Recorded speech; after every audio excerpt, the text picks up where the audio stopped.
Oke, selamat malam kepada Ibu Rila. Kami dari kelompok 6 akan mempresentasikan tentang evaluasi efektivitas penggunaan dana BOS atau bantuan operasional sekolah. Oke, saya ada Renanta Putri, lalu ada Suhenalia, lalu ada Harberto Wijaya. Oke, next slide. Next slide. Nah, pendahuluan. Pendidikan itu adalah dasar untuk membangun sumber daya manusia yang berkualitas. Tanpa pendidikan yang baik, sulit bagi kita untuk maju dan bersaing dengan negara-negara lain. Dan itu sangat penting. Oke, uh, collaborative process adalah pemerintah menyediakan program bantuan operasional sekolah atau BOS untuk membantu biaya operasional sekolah. Tujuannya adalah untuk meringankan beban orang tua dan meningkatkan kualitas pembelajaran. Nah, prinsip-prinsip pengelolaan dana BOS itu ada pengelolaan dana BOS harus transparan, artinya terbuka dan bisa dilihat semua pihak, harus akuntabel, yaitu bisa dipertanggungjawabkan dan harus efisien. Artinya, digunakan sebaik mungkin untuk kepentingan sekolah. Nah, next slide. Analisis dan efisiensi efektivitas BOS di SDN Saadan tahun 2023. Dana BOS yang diterima di SD Negeri 5 Saadan pada tahun 2023 itu ada dua tahap. Tahap satu itu 92.500.000 dan tahap kedua 92 juta. Total dana BOS tahun 2023 yang diterima oleh SDN 5 Saadan itu ada 184.500.000.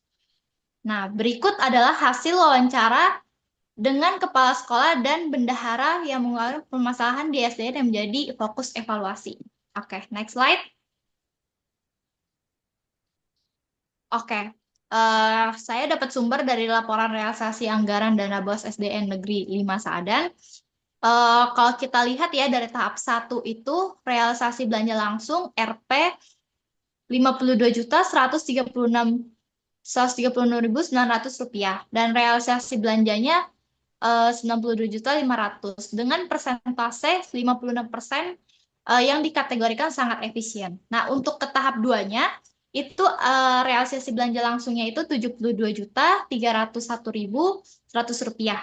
Nah, untuk realisasi belanjanya itu 92.500 dengan persentase kriteria efisiensinya itu 86%. Jadi kalau kita lihat dari tahap 1 dan tahap 2, itu persentase efisiensinya ada di 71%, dan itu masih kategori yang cukup efisien ya. Nah, untuk efektivitasnya bisa dilihat dari slide berikutnya.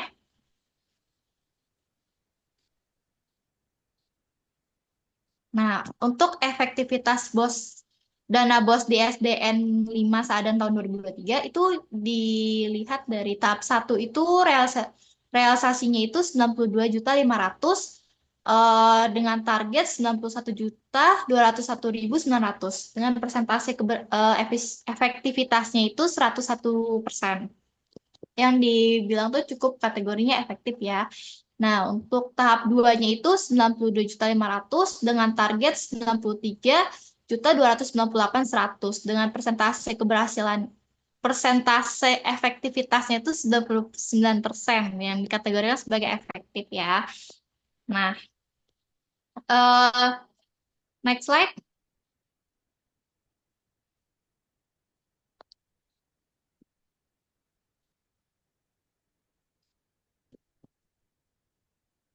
Oke, next slide itu dana BOS reguler tahun 2023 untuk SDN Negeri 5 Saadan di tahun 2023 itu untuk kegiatan pembelajaran dan ekstrakurikuler seperti pengadaan dan perbaikan alat tulis, buku, serta media pembelajaran.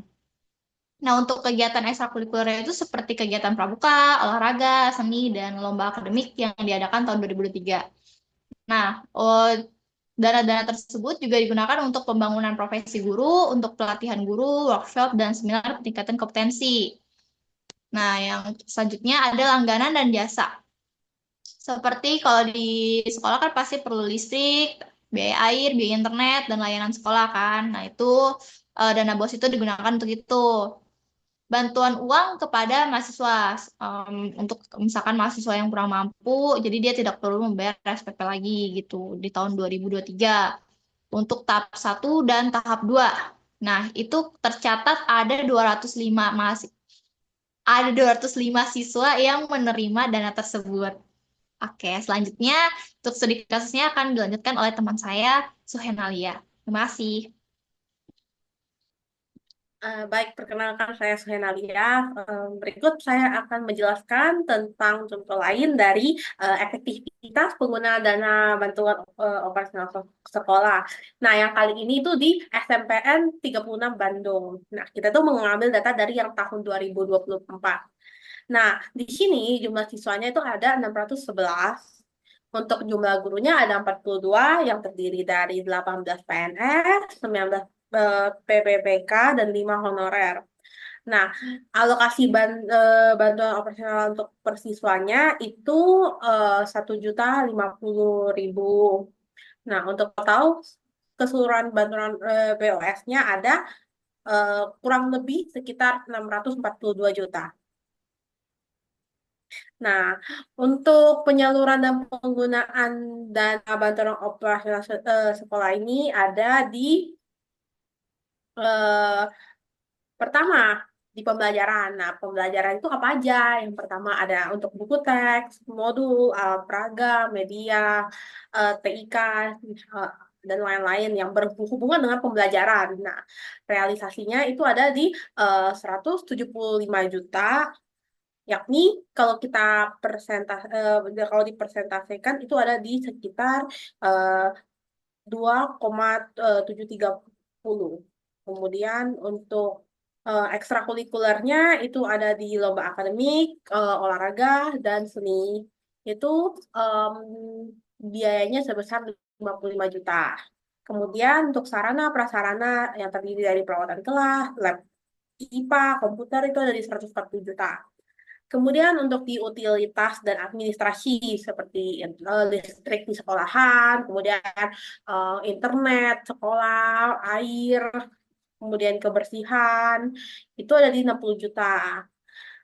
Selanjutnya ada di pengembangan guru itu terdiri dari contohnya ada workshop pembelajaran kreatif dan teknologi. Sebab kan kalau guru-guru kan harus tetap mengikuti update eh, dari globalisasi juga ya, perkembangan zaman. Nah, itu ada di 32 juta. Kemudian ada di honorarium guru honorer itu gaji untuk 5 guru honorer kurang dari 50% total BOS sesuai juknis ya. Itu ada di 180 juta. Nah, total dari semua ini ada di 642 juta. Kemudian ada di analisis efektivitas. Nah, aspek yang pertama itu ada di aspek pendidikan. Nah, capaiannya adalah semua siswa itu terbebas dari pungutan biaya operasional sekolah. Kemudian untuk di mutu pembelajarannya itu alat TIK, media, ajar modern digunakan di kelas terus membantu guru-guru dalam metode interaktif. Nah, untuk catatannya itu FIP, FIP lah kadang agak lambat ya untuk mengirim barang sehingga agak terlambat digunakan.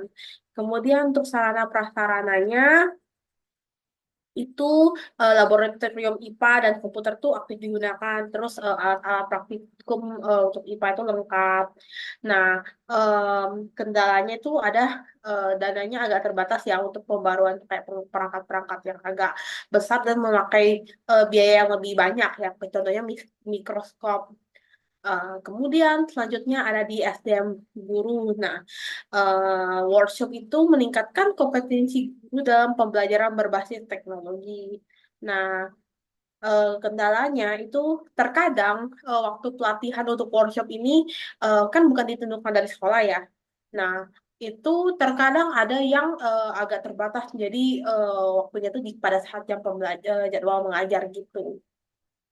Kemudian ada di tata kelola dan transparansi. Nah, pelaporan via Arkasnya tepat waktu, laporan keuangan diumumkan ke komite sekolah lebih cepat gitu dan lebih tepat waktu. Nah, kendalanya ada di beban administrasinya itu lebih tinggi, jadi em, perlu pelatihan lebih lanjut untuk bendahara sekolahnya. Kemudian ini adalah beberapa rekomendasi perbaikan. Yang pertama itu adalah di perencanaan partisipatif, terus yang dimana melibatkan guru dan komite sekolah sejak awal penyusunan RKS. Nah, eh, kemudian ada di pelatihan bendara BOS. Nah, meningkatkan kapasitas pengelolaan keuangan sama pelaporan. Selanjutnya ada di pengadaan fleksibel. Nah, evaluasi aturan SIP LA, LAH agar pembelian barang-barang itu lebih efisien. Kemudian di transparansi aktif, yakni mempublikasikan laporan penggunaan BOS di papan pengumuman sama media daring sekolah. Kemudian ada di fokus mutu pendidikan. Nah, untuk yakni mengalokasikan sebagian dana itu untuk inovasi pembelajaran berbasis literasi dan SPM. Eh, Selanjutnya akan dilanjutkan oleh teman saya Harberto. Oke, baik. Kenalkan nama saya Harberto. Nah, selanjutnya di sini saya akan menjelaskan dari contoh kasus SMP 3 Cibinong. Data ini diambil dari tahun 2003 yang berada di kota Kabupaten Bogor, Jawa Barat. Jadi, dana bos ini pertama ada menerima dalam dua tahap. Tahap pertama, tahap satu itu di tanggal 16 Februari 2023 dengan dana sebesar 896.600. Dan tahap 2, 24 Juli 2003 ada dana yang masuk, dana bosnya itu sebesar 899.600.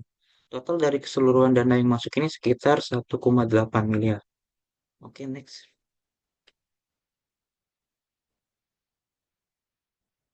Boleh di next.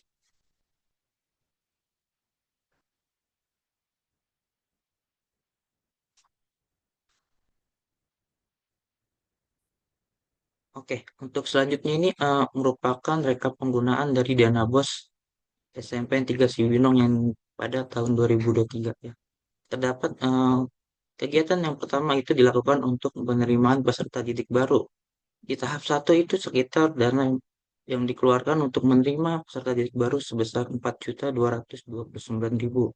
Sementara di tahap 2-nya itu ada peningkatan yang sangat jauh banget ya, dari 4 juta ke 34.804.642.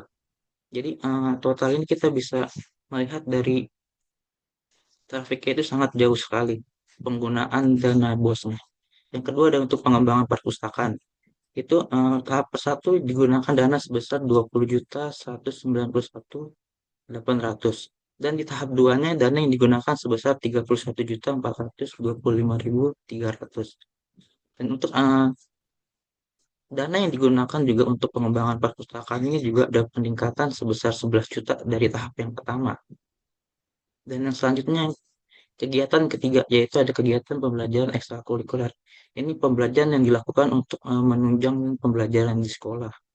Yang karena tahap pertama itu yang dilakukan sebesar 243.127.50. Nah, sementara untuk boleh di back untuk tahap 2 dana yang digunakan untuk kegiatan pembelajaran ekstrakurikuler sebesar 274 juta 3.677. Dan ini ada lagi peningkatan yang sangat signifikan untuk tahap keduanya penggunaan dana bosnya. Selanjutnya kegiatan asesmen dan evaluasi pembelajaran. Kita juga bisa melihat tahap satu yang digunakan untuk melakukan kegiatan pembelajaran itu sangat naik banget grafiknya. Jadi penggunaan yang ini dari tahap satu yang sebesar 48.167 bisa naik ke 200. Dan di tahap keduanya yaitu ada di 77.252. Dan untuk kegiatan administrasi kegiatan sekolah, pengembangan profesi guru dan tenaga pendidikan, serta kegiatan-kegiatan yang dilakukan di sekolahan. SMP 3 Cibinong itu ada peningkatan sangat signifikan dari tahap 1 ke tahap 2 untuk penggunaan dana BOS dana BOS yang digunakan untuk menunjang kegiatan sekolahnya. Oke, untuk next.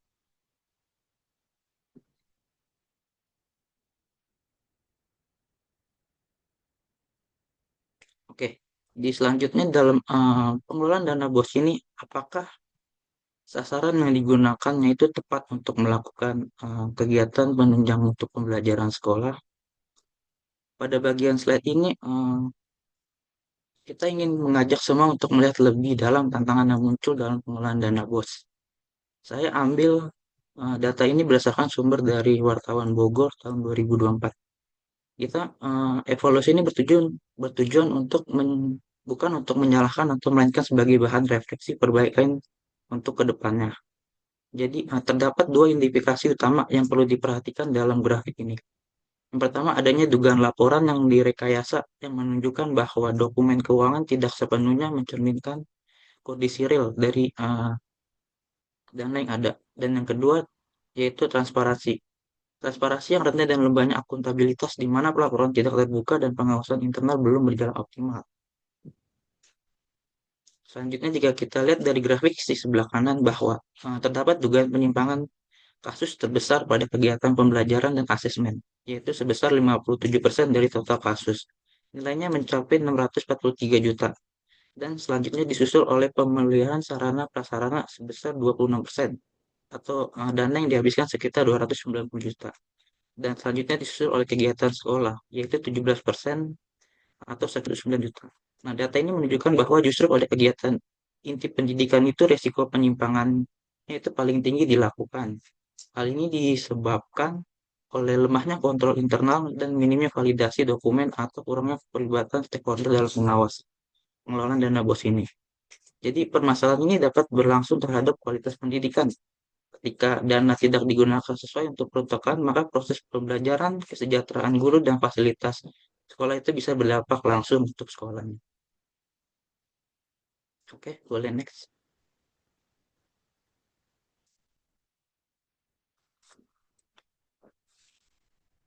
Nah, selanjutnya ini ada evaluasi dari rekomendasi pengelolaan dana BOS. Yang pertama itu harus kita bisa melakukan audit internal berkala, di mana lakukan pemeriksaan rutin oleh tim independen sekolah untuk memastikan bahwa bukti laporan fisik dan laporan keuangan itu bersifat transparan. Jadi tidak adanya dugaan fraud di dalam penggunaan dana BOS itu. Dan kedua ada digitalisasi pelaporan. Menggunakan sistem berbasis Excel atau aplikasi BOS. Biasanya untuk mencatat transaksi secara real time dan mengurangi manipulasi manual. Serta ada yang ketiga, transparansi publik dan pelatihan manajemen data. Mempublikasikan rekap penggunaan dana di papan informasi sekolah dan website untuk melibatkan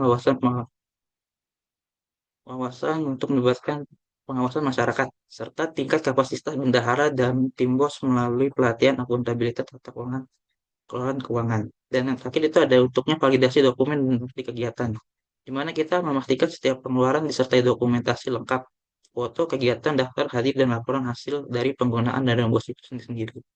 Oke, yang next. Selanjutnya akan dijelaskan oleh Nah, Dr. untuk sarannya itu yang pertama itu ada di perencanaan partisipatif ya. Nah, yang apa itu perencanaan partisipatif ya? Melibatkan guru, komite, dan orang tua sejak awal penyusunan RKS. Nah, yang kedua itu ada di efisiensi dana. Nah, yakni memprioritaskan pembelajaran, literasi, numerasi, STM, dan digitalisasi kelas. Nah, kemudian mengendalikan proporsi honor guru agar tidak mendekati 50% dari BOS. Nah, jadi artinya itu kita tuh BOS itu harus lebih banyak difokuskan di pembelajaran dibanding honor. Kemudian ada di akuntabilitas dan audit. Nah, menggunakan aplikasi BOS atau ARKAS real time. Nah, melengkapi setiap pengeluaran dengan bukti fisik. Yang pertama itu ada di foto, daftar hadir, laporan, kwitansi, dan lain-lain. Kemudian melakukan audit internal setiap semester. Nah, yang paling penting ya ini ada di transparansi publik. Nah, mempublikasikan laporan BOS di papan pengumuman dan media dari sekolah. Jadi untuk kemana dana ini semua secara transparan ya. Kemudian membentuk tim pengawas BOS dengan komite atau orang tua. Nah, solusi kendala teknisnya ada di mengajukan fleksibilitas jika FIP LAEH terlambat. Kemudian mengadakan pelatihan guru secara blended learning. Kemudian meningkatkan kapasitas bendahara melalui pelatihan sederhana. Nah, untuk peningkatan mutu itu arti mendorong kegiatan ekstrakurikuler inovatif dan pembelajaran berbasis proyek. Nah, menyisihkan anggaran untuk inovasi digital dan konten ajar interaktif. Nah, untuk strategi jangka panjangnya itu menetapkan KPI BOS, kelulusan, kepuasan siswa atau guru, dan asesmen nasional. Nah, melakukan benchmarking dengan sekolah lain untuk menemukan best practices. Kemudian akan dijelaskan kembali oleh teman saya, Harberto. Oke, untuk selanjutnya ini yang saya terakhir yaitu untuk kesimpulan dari evaluasi penggunaan dana BOS. Yang ini pertama itu ada untuk dana BOS berperan penting sebagai dalam pendukung kegiatan pembelajaran, pengembangan guru, dan operasional sekolah. Di mana penggunaan dana BOS ini dimanfaatkannya itu berbagai kebutuhan inti di dalam sekolah ya, seperti pengadaan alat belajar, pelatihan guru, pemeliharaan fasilitas, dan ini juga menunjukkan bahwa dana tersebut berkontribusi langsung untuk dapat meningkatkan kualitas pendidikan itu sendiri. Dan selanjutnya ada efisiensi tercapai saat perencanaan dilakukan secara partisipatif dan pelaporan keuangan yang bersifat keuangan transparan. Jadi sekolah itu melibatkan berbagai pihak dalam penyusunan anggaran dan penyampaian laporan itu harus secara terbuka, cenderung lebih efisiensi dalam penggunaan dana. Yang dimana keterlibatan komite sekolah dan orang tua itu dapat memperkuat akuntabilitas itu sendiri. Dan yang ketiga ada efektivitas meningkat ketika alokasi dana difokuskan pada peningkatan mutu pendidikan, bukan hanya kebutuhan rutin. Jadi alokasi dana yang diarahkan itu peningkatannya harus penting tujuannya dan tertuju untuk kompetensi pengembangan siswa, guru, dan untuk alokasi penggunaan sekolah itu sendiri. Jadi seperti kegiatan literasi, numerasi, dan pengembangan kurikulum itu terbukti dampaknya bisa dibandingkan penggunaan untuk kebutuhan administrasi semata. Yang keempat, ada tantangan utama meliputi keterlambatan sistem digital, beban administrasi, dan potensi penyimpangan. Jadi kita keterlambatan dalam sistem digital itu dapat pengadaan melalui platform seperti yang sering menghambat ke teknisi dan administrasi sehingga mengganggu kelancaran pelaksanaan kegiatan sekolah. Jadi bendahara dan tim pengelola dana BOS itu harus siap dalam menghadapi tekanan, dalam menyusun laporan yang kompleks dan sesuai regulasi, terutama jika belum mendapat pelatihan yang memadai. Serta kurangnya validasi dokumen itu dapat minimnya pengawasan internal dan dapat membuka terjadinya celah ketidaksesuaian penggunaan dana BOS itu dengan rencana anggaran sebelumnya. Dan yang terakhir itu ada keterlibatan aktif stakeholder dapat memperkuat dampak penggunaan dana terhadap kualitas proses belajar. Yang dimana keterlibatan aktif guru dan orang tua komite itu juga sebagian dari penyusunan dan evaluasi anggaran dana BOS. Keputusan ini bisa menjadi tepat sasaran kalau kita sesuai dengan kesesuaian dana kebutuhan itu sekolah itu sendiri. Jadi partisipasi yang kuat mendorong rasa memiliki terhadap program sekolah itu dapat meningkatkan motivasi belajar serta memperkuat akuntabilitas publik terhadap penggunaan dana BOS itu sendiri.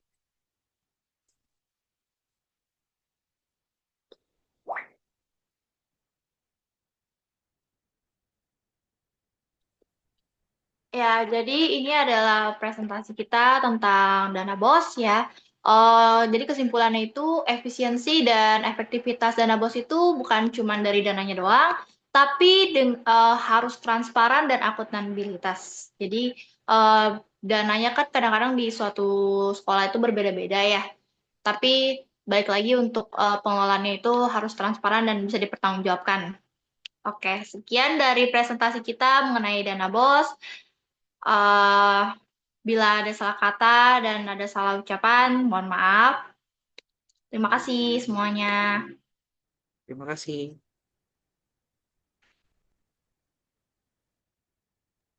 Udah kan, Ber? Nah, akhirnya